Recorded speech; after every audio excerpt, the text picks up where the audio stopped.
Informers, this October we are celebrating the Global MIL Week, which aims to mobilize stakeholders worldwide to take actions in order to achieve media and information literacy to all.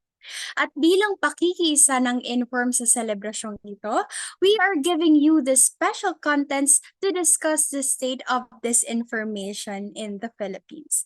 But before anything else, I am Zairine Wansislao and I will serve and be with you as we kick off this 5-episode content. Pero bago yan, mahalagang malaman muna natin kung paano nga ba nagsisimula ang disinformation sa bansa, pati na ang mga historical events na naging dahilan ng pagkalat nito. Here at Ungkatan ng Past, History of Disinformation in the Philippines. And today, we are pleased to have a guest na talaga namang magbibigay sa atin ng napakaraming kaalaman sa history ng disinformation sa ating bansa. Professor Xiao Chua teaches history at the De La Salle University, Manila at siya rin ay isa sa mga pinakaaktibo at kilalang public historian sa ating panahon. Informers, let us welcome Mr. Xiao Chua. Mr. Xiao Chua, thank you for joining us today. Kamusta naman po kayo? Makasaysayang araw, Zairine, at sa lahat ng ating mga tagapakinig. Okay pa naman. Maraming gawain. Thank you, Mr. Xiao Chua, and I'm really glad po na you're doing great. So, for this episode, this is called Ungkatan ng Past. And ang goal po natin ay trace ang pinagmula ng global infodemic na mas sinatawag nating disinformation or even the catch of phrase na fake news. So, Prof, generally, paano po sa tingin ninyo nagsisimula ang disinformation, especially po dito sa bansa nating Pilipinas?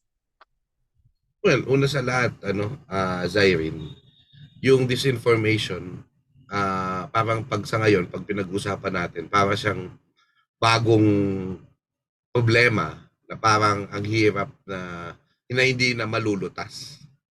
Pero alam mo, kailangan lang nating maintindihan na yung disinformation ay singtandapan ng mga ninuno natin siguro, dahil kung titingnan mo, kahit ang ating Panginoong Jesucristo ay napako sa krus dahil sa disinformation. Diba? Pag tinignan mo yung mga nangyari nung panahon na si Jose Rizal ay ma-execute, yung ikinaso sa kanya, disinformation din yun na siya yung nagtatag ng katipunan. Diba? Yung pagpatay kay Andres Bonifacio ay nakahinge dun sa fake news na balak niyang patayin si Aguinaldo. Kaya siya pinapatay ni Aguinaldo. So, basta't may politika, may intrigahan na nangyayari. And in fact, kung tutusin, may parehong kadalian noon at ngayon yung pag-spread ng fake news, sapagkat noon wala naman talagang credible news source kundi usap-usapan. Diba? Kahit yung mga balita, yung mga dyaryo, pag tinignan mo yung mga Spanish newspapers na nagbabalita tungkol sa revolusyon, ay nagre-rely ang ilan sa kanila sa mga reports ng usap-usapan. So, alam mo yon, parang dati walang technology masyado, print media lang. Diba? Noong panahon ng Spanish. Talagang puro word of mouth halos yung nababalitaan ng mga tao. Pag may war situations din, ganon. Talagang pagka may war situations, dahil ang hirap kumuha ng credible na balita, dahil nga digmaan diba? Mahirap mag-report, mahirap kumuha ng datos, nagiging daan ito sa misinformation at disinformation na ginagamit bilang propaganda. Kaya nga yan tawag dyan propaganda. Diba? Mayroon kang goal, mayroon kang political na agenda. No? Kaya nagpapakalat ka ng information na ganyan. So, yung mga Hapones, lagi silang nagsasabi na nanalo na sila sa certain battles, pero talo pala sila at matatalo na pala sila. Diba? So pinapalakas lang nila yung loob ng tao or binibigyan nila ng maling balita to meet their ends. So syempre dahil nung tayo'y lumaya na, yung mudslinging ang tawag nila dyan noon naman. May black propaganda, mudslinging. Ito yung ginagamit na rin ng mga politiko. No? Kumbaga sabi ko nga sa'yo, tale as old as time. Now, what's the difference now?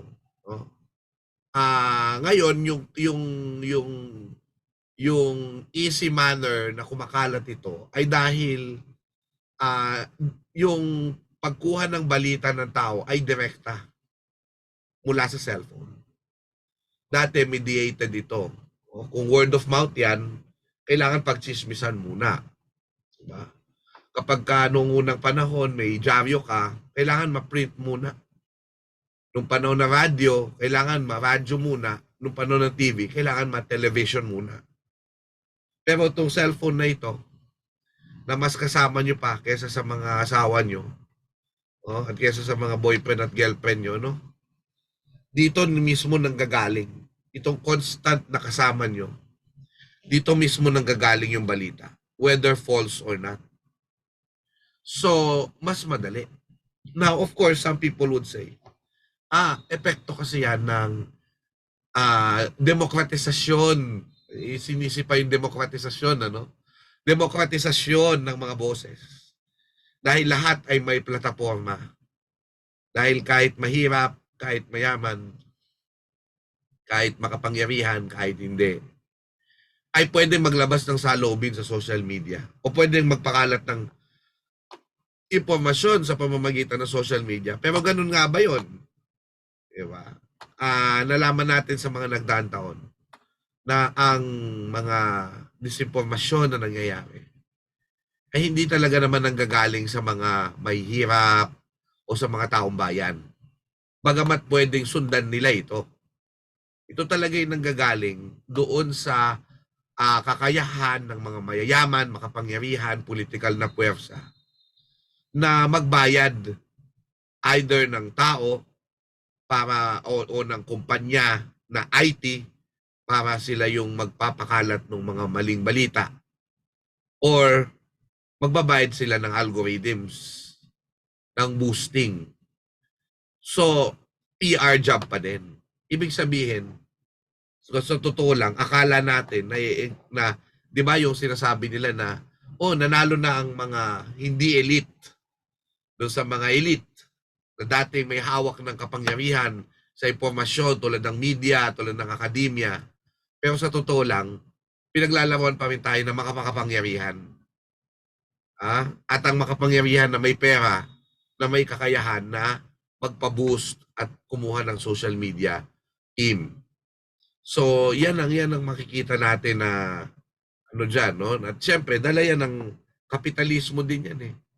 May kinalaman din yung kapitalismo dyan. Kasi kung sino yung may mas malaking kapital, yun ang panalo. Diba? So, kumbaga, usapin ng pera ito. At nagiging paraan siya upang ang mga political na puwersa ay magwagi. Whether they're saying the truth or not. Okay po. So, speaking of events or political events na rin po na nabanggit nyo, Prof. Xiao, no? Recently po, naglabas po si President Marcos Jr. ng listahan ng holidays and wala na po roon ang special non-working holiday on February 25, which is when we commemorate the EDSA People Power Uprising. Ano po sa palagay ninyo ang long-term effect nito? Well, una sa lahat, tandaan natin na yung mga holidays ay commemoration siya ng mga landmark events ng ating nationhood. And definitely, People Power Day deserves to have a holiday because isa siyang mahalagang event sa pagbabalik ng demokrasya sa bansa. Ang problema, di ba? Ang argument kasi dyan, ang bayan daw yung pumipili ng kung ano yung dapat maalala at ano yung hindi. Di ba?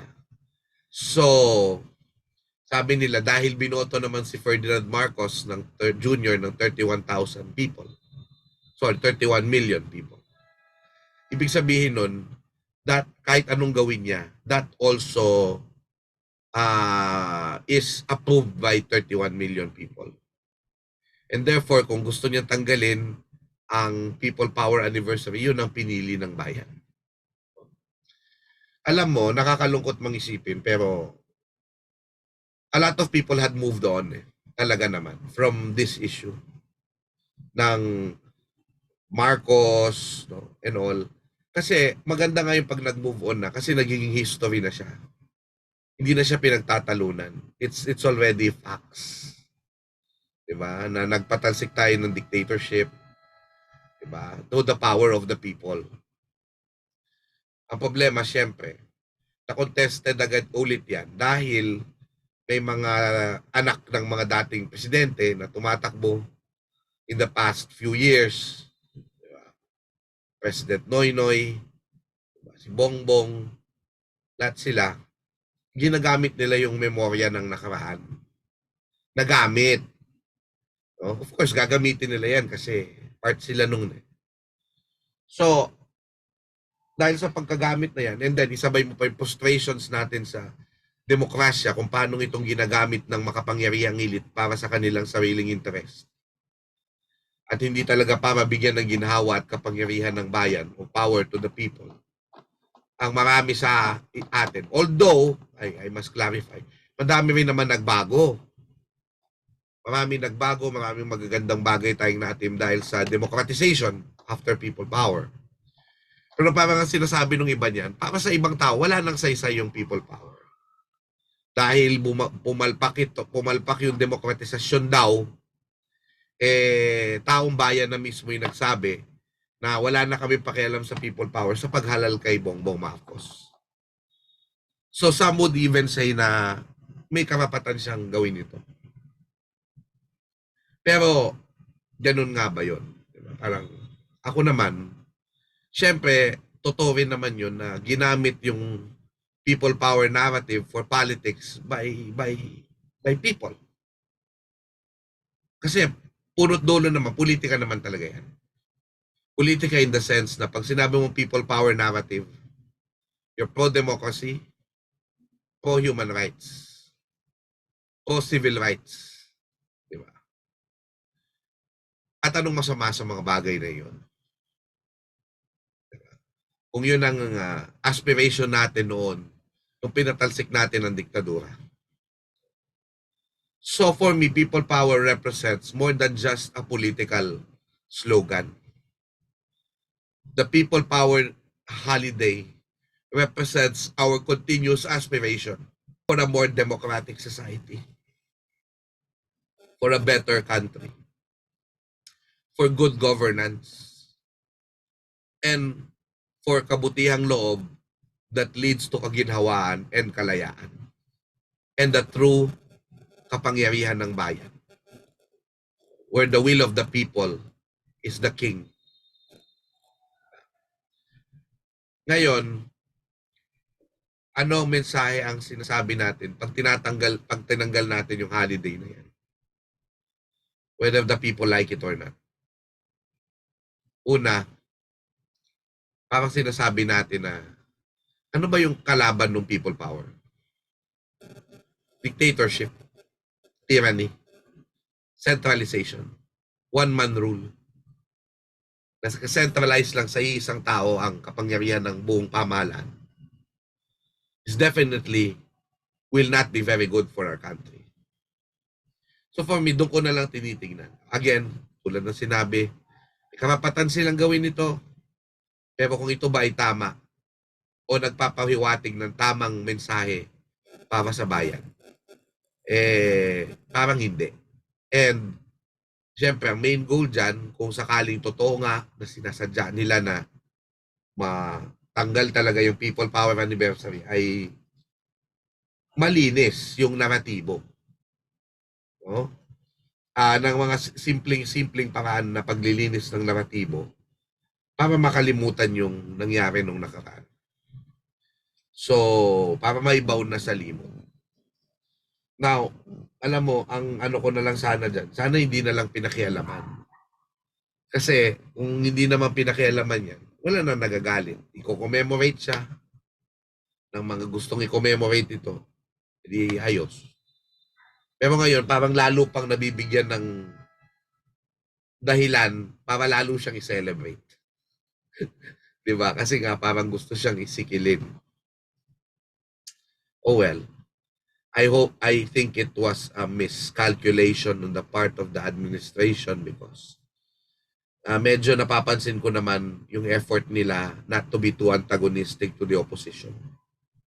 But kung may ganitong mga moves, that kind of destroys that gesture. So, in line with this, Sir Shao, what do we think about sa plano na baguhin at alisin ang diktadoryang Marcos sa ating mga textbooks? Well, to clarify, Zairine, kasi kailangan maingat tayo sa ating mga sinasabi at sa ating nalalaman. I am one of the advisors of the DepEd curriculum for Mamaling Panlipunan. So, ang understanding ko sa issue, hindi tinatanggal yung pagtuturo ng Marcos dictatorship sa curriculum. Well, hopefully, kasi hindi na ako privy doon sa kung ano yung sumunod na nangyari. Ito lang yung pagkakaalam ko based doon sa pagkakaroon ko ng connection doon sa proyekto ng curriculum. Is that they only want to streamline the titles of the teams. Yung tema kasi ay, yung kasing ginawa ay hindi per president yung discussion sa grade 6 Araling Panlipunan sa post-war. Ginawang thematic. So may hamon ng neokolonyalismo, tapos diktadura, tapos demokratisasyon, diktadurang Marcos, and then demokratisasyon. Parang yung sinasabi nila, kung tema yon, dapat tanggalin yung Marcos na name. Diktadura lang. Pero pag nakita mo yung laman, ganun pa rin, nandun pa rin. Pero sabi ko nga, kung kaming mga expert, wala kami nakitang wrong dun sa diktadura. Kasi diktadurang Marcos naman talaga yun eh. Bakit pa nila pinakialaman? Naging issue patuloy. So, nalulungkot ako. Kaso, di ko na rin alam dahil, again, wala rin akong impormasyon. Sino ba yung gustong tumingin doon? Sino ba yung nagsabi na... Pero wala akong kasi ang alam ko, at ito kailangan liwanagin, hindi binubukas sa curriculum yung mga human rights violations. Definitely nandoon. Yung mga pang-abuso ng militar, ng plunder, ay definitely naroon. Yung kabayanihan at resistance ng mga ay definitely naroon. And pwedeng mag-produce ng mga textbooks that are ng mga textbooks na na maglalaman ng mga bagay na yun. Kahit tanggalin sa title yung diktadurang Marcos. O syempre, yung iba parang iniisip, and again, sana nga hindi na lang pinakialaman. Kasi yung iba, maiisip nila na it's also part of that whitewashing. Pero sa pagkakaalam ko kasi talaga, while working there, Inday Sara Duterte, the secretary, although I'm a critic of the Dutertes, they were not meddling with the curriculum. They were not meddling. So I've heard that the office of the vice president did not know that that was happening. It was an internal memo that was leaked. So yun yung kailangan nating makita dito. So yun na lang. Sana talaga hindi na lang nagkaroon ng issue na ganun. Kasi I think the curriculum is not perfect, but the curriculum that will be released is a good one. Is a good one. A lot of experts looked at it. And parang nalagyan ng konting doubt doon sa mga tao kahit napakaganda niya. Speaking of terminologies po, following lang po sa discussion natin, there have been terms floating around when it comes sa usaping political. And dalawa po dito yung nag-a-appear, yung paggamit ng historical revisionism and historical distortion. Ano po ba talaga ang tamang term na gagamitin o ginagamit? Well, Zyrene, yung dalawang term naman ay nagfa-float. Diyan, at kung titignan natin, valid naman, pero kailangan ilagay sa konteksto. Yung distortion ng history, tinatawag na revisionism sa West. Kasi established na yung history nila eh. So when you revise it, it's more or less distortion. Pero kailangan kasing makita natin that history, especially in the Philippines, is composed of many perspectives. Diba? And these perspectives should be respected as long as they are valid and can be backed up with evidence, yung mga facts na pinagsasaligan ng mga opinions and perspectives. So, that said, if you're going to look at it,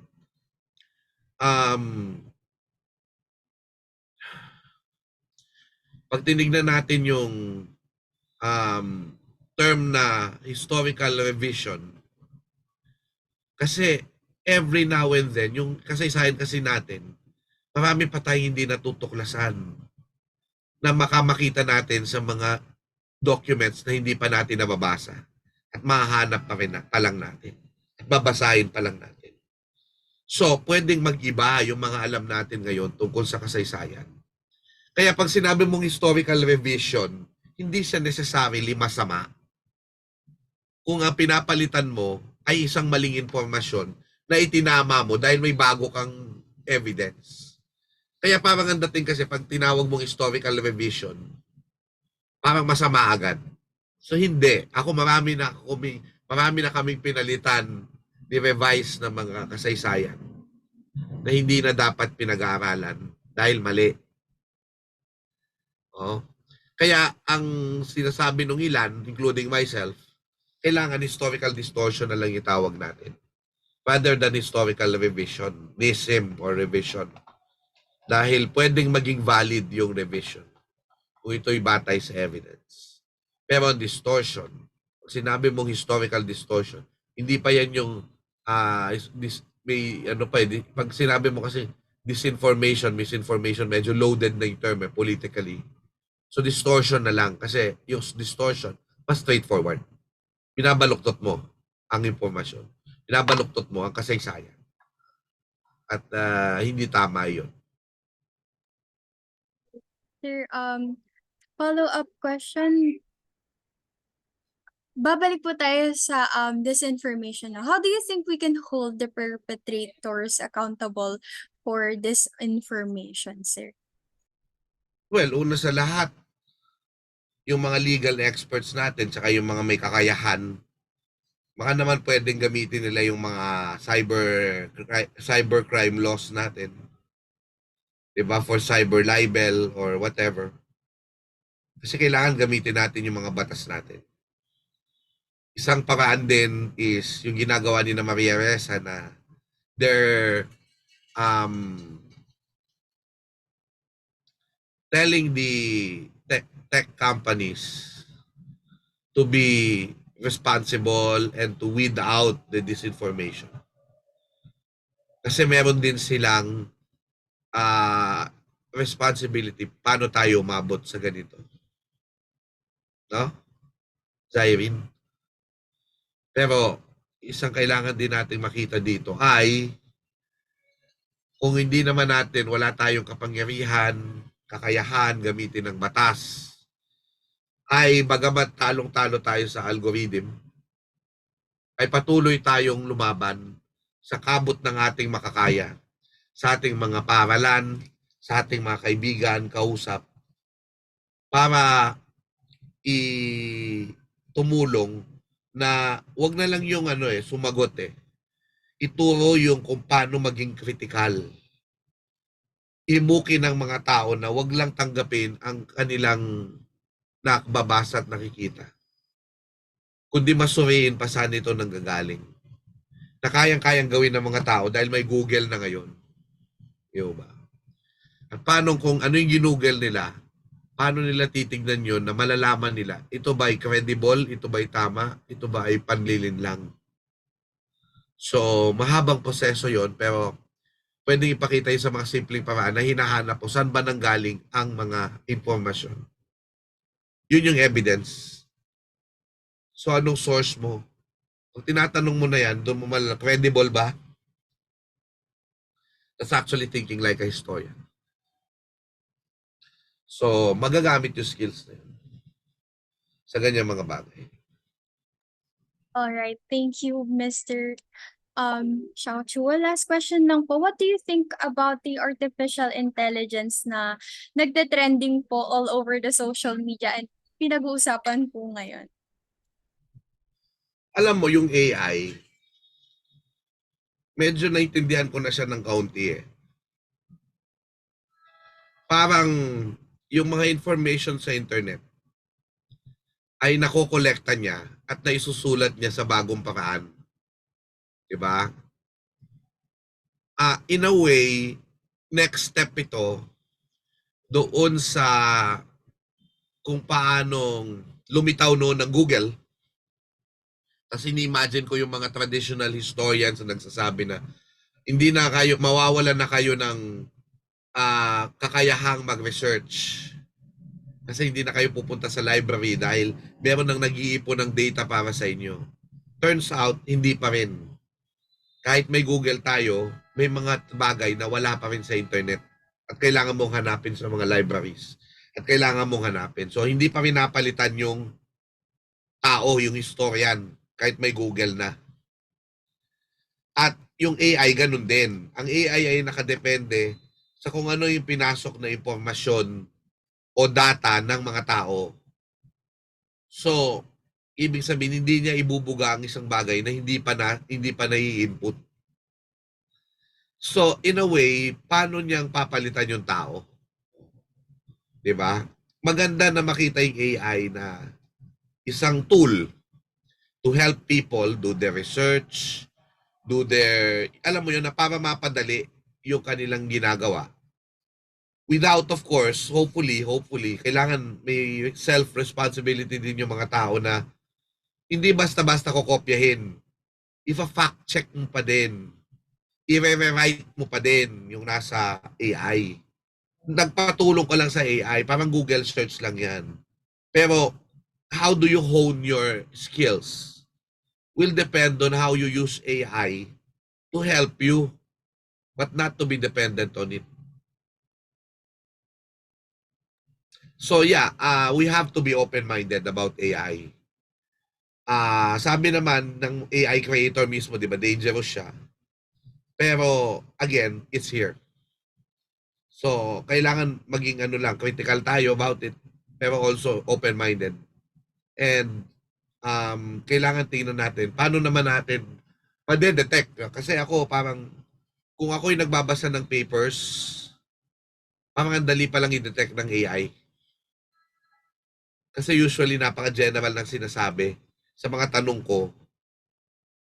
At hindi talaga parang, hindi naman nag-reflect yung dinidiscuss ko sa klase. Na parang general, parang nagbasa ka ng Wikipedia article. So alam mo na agad AI talaga. So yung mga teachers, mga magagaling pa sa AI yan. So ang ginagawa lang ng AI, pinapabilis niya yung paghahanap ng info na walang pinag-iba sa Google. O, sa artist, yun lang yung dilemma kasi they can create AI art. So paano niya yan? Paano nyo ipopolish yan? Kung akala natin artist, pero AI pala yung ginagamit. Pero eventually, we should remember na eventually, magkakaroon na tayo ng panahon na yung AI mismo ay ituturing na isang artistry. Di ba? Kung paano ka magpagawa ng meme sa AI. Di ba? Kahit hindi ikaw yung gumawa. Baka, alam mo yun, mag-iba na yung mga kategorya natin ng art. Let's see. I do not know, but we have to be open-minded and we also have to adapt to these changes. Okay, thank you, sir. Ang dami nating natutunan from Sir Shawan, especially dun sa pinagmula ng disinformation na it was tales all this time dahil simula pa lang na nagkaroon na ng politika, may disinformation na rin. And another thing is yung paggamit ng tamang terms na pwede naman talagang magkaroon ng historical revisionism, especially para itama yung ibang details ng ating kasaysayan. And most importantly, yung sinabi ni sir na himukin yung mga tao na maging critical sa impormasyon na nakikita natin online. Alright, so thank you Mr. Xiao Chua, and for our informers who joined us today. It has been informative session, and I've learned a lot personally then as a youth of how and where this information starts, especially sa bansa natin na talamak naman talaga ang disinformation, na it doesn't start with the general public, but our mere followers only. And I hope this session brought enlightenment to our informers and for the youth as well, and help them para magkaroon ng initiative para maging advocate for truth against this information. No? So once again, thank you, Sir Xiao, for answering our questions and sharing your insights on the current state of disinformation in the Philippines. But Salamat before din, I-inform. Salamat din sa but before we finally wrap up this conversation, sir, do you have something to plug for our informers? Any events or where they can follow you on social media? Ayun, sa mga events natin, please follow me in my Instagram, in my YouTube channel, and my Facebook account, and Twitter. Xiao Chua, Xiao Chua. So, you can be on board sa mga events natin. Pero ang mas importante siguro, makita natin ang kasaysayan ay hindi basta-basta kwento. Meron itong metodo. Magtanong, mag-imbestiga, at magkumpara. Okay, so that's a wrap for Ungkata ng Past, History of Disinformation and in the Philippines. And I'm sure na maraming natutunan ng ating mga informers sa mga ibinahagi sa atin ni Sir Xiao. Kaya feel free to express your thoughts and learning by tagging us or using our hashtag Inform. Also, don't forget to follow Inform on our social media platforms at InformPH on Facebook, TikTok, and Instagram, and subscribe to our YouTube channel at Sian Pilipinas para updated ka sa mga susunod na episode ng series na ito. Once again, this is Dai. Let's all push back against disinformation at sama-samang maging informed.